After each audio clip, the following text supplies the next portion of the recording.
안녕하세요. 한류 소식과 해외 반응을 소개하는 한류클래스TV입니다.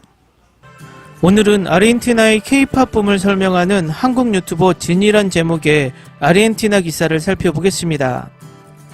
아르헨티나 하면 우리는 마라도나 축구 정도밖에 알지 못하는 나라에서 한국 이민자의 눈을 통해서 아르헨티나에 보는 한류 바람을 소개하고 있습니다. 지금부터 기사를 보시겠습니다.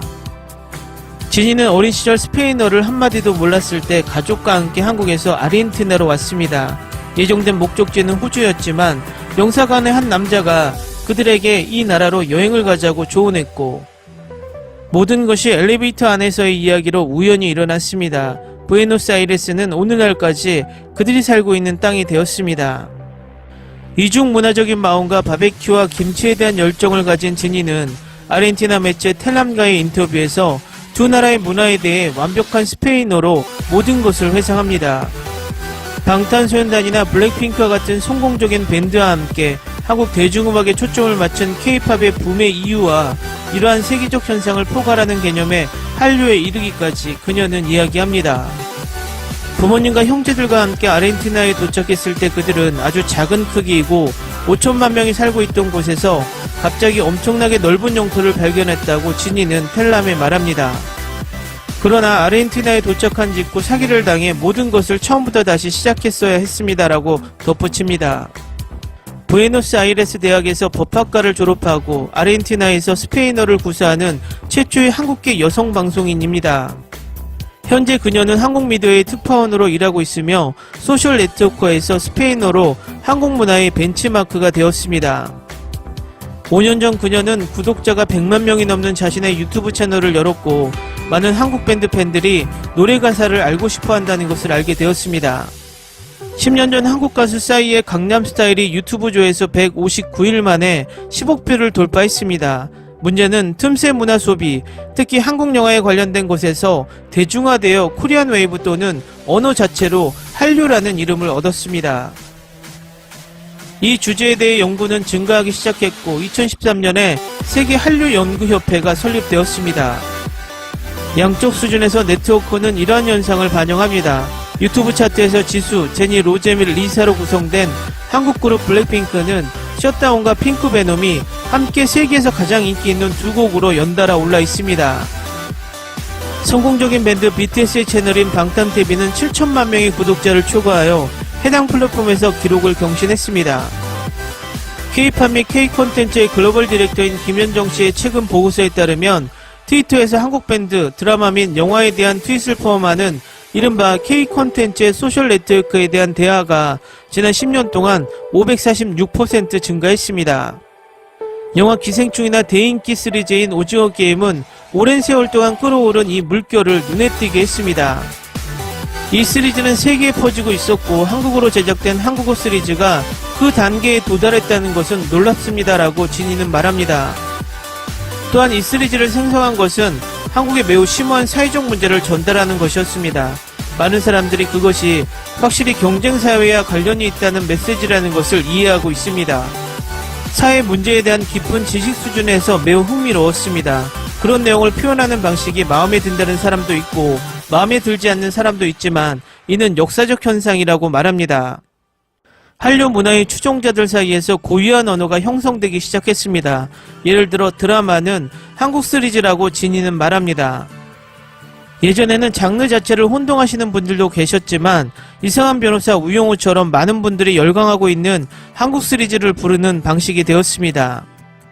10월 8일 토요일 부에노스아이레스에서 이러한 트렌드를 한자리에 모을 K-POP 파티가 있습니다. 낮 12시부터 니세토 클럽에서 진행되며 온 가족이 함께 즐길 수 있는 행사입니다. 진이가 이끄는 한국 대중문화는 K-POP 댄스 퍼포먼스, 추첨, 경연, 경품, 한식, 글리터바 등 볼거리로 가득합니다. 진이는 방탄소년단은 GDP 면에서 거의 국가입니다. 한국인으로서 나는 당신들이 내 문화, 예를 들어 내 조국 BTS의 음악을 그렇게 좋아하게 된 이유가 무엇인지 궁금했습니다. 그래서 그녀는 종종 팬들에게 묻고 그 대답이 그녀의 관심을 끈다고 그녀는 말합니다. 문화, 가치, 노인에 대한 존중, 헌신 이런 대답을 많이 듣습니다. K-POP 밴드의 특징 중 하나는 그들이 결성되는 방식입니다. 먼저 에이전시에 들어가야 하고 경쟁률이 5,000대 1일 때도 있다고 말합니다. 일단 소속사에 들어가면 춤, 노래, 연기, 어학, 웅변 등 매우 구체적으로 글로벌한 교육을 받습니다. 그들은 그들을 완벽한 예술가로 훈련시키며 그 훈련은 1년에서 10년 동안 지속될 수 있습니다. 분명히 큰 희생이 있었고 그들은 15세일 수도 있습니다. 그러므로 그들은 그 겸손을 유지합니다. 암이라고 불리는 방탄소년단의 팬들에게 물어보면 방탄소년단의 겸손함을 좋아한다고 말할 것입니다. 그들이 어디로 가든지 그들은 그 중심을 국가로 유지합니다. K푸드 안에는 김치뿐만 아니라 동태전, 떡갈비 등 진이가 영상으로 공개한 다른 것들도 알려지기 시작했고 그중 김치가 인기 있는 음식으로 떠올랐습니다. 저도 지니 트렌드라는 채널을 가지고 있는데 메이크업뿐만 아니라 스킨케어, 건강까지 다루고 있고 K-뷰티의 개념이 많이 바뀌었고 이제는 한국의 유명 마스크팩이나 비비크림과 같은 화장품은 트렌드를 넘어선다고 말합니다. 예를 들어 몇 년 전 지니는 서구 세계의 피부에 무광택 화장이 매우 유행했는데 기름기가 없는 것처럼 보이기 때문에 빛나지 않는다고 말했습니다. 한국에서는 반대로 촉촉 효과가 있는데 피부의 건강에 비유하는 것은 보습이 잘 된다는 뜻이기 때문입니다. 그 개념들이 예전에는 조금 충돌했지만 이제는 그것들도 서구 세계에 채택되기 시작했습니다.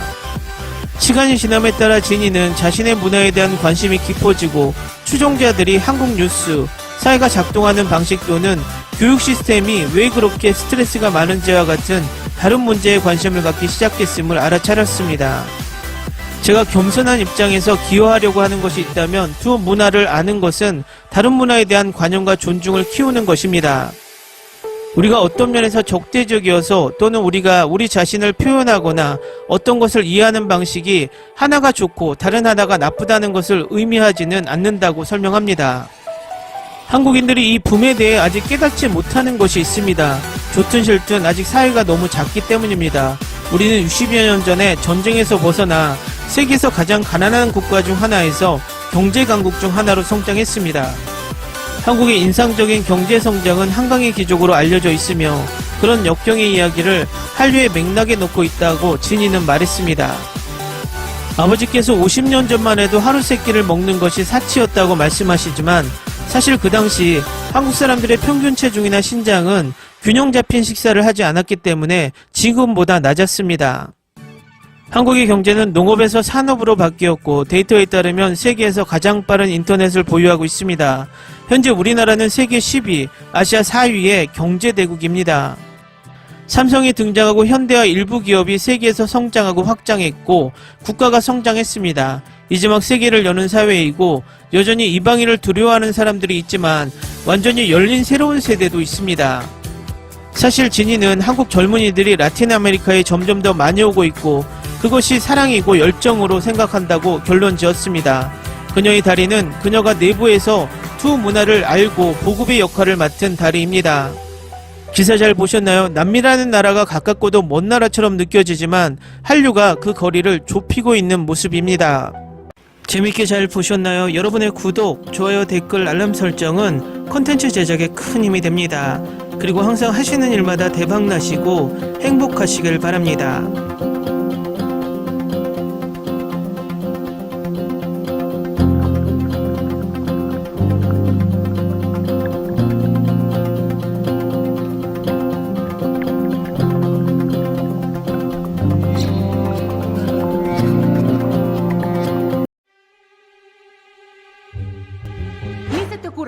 Olvida el ganso y los tomates.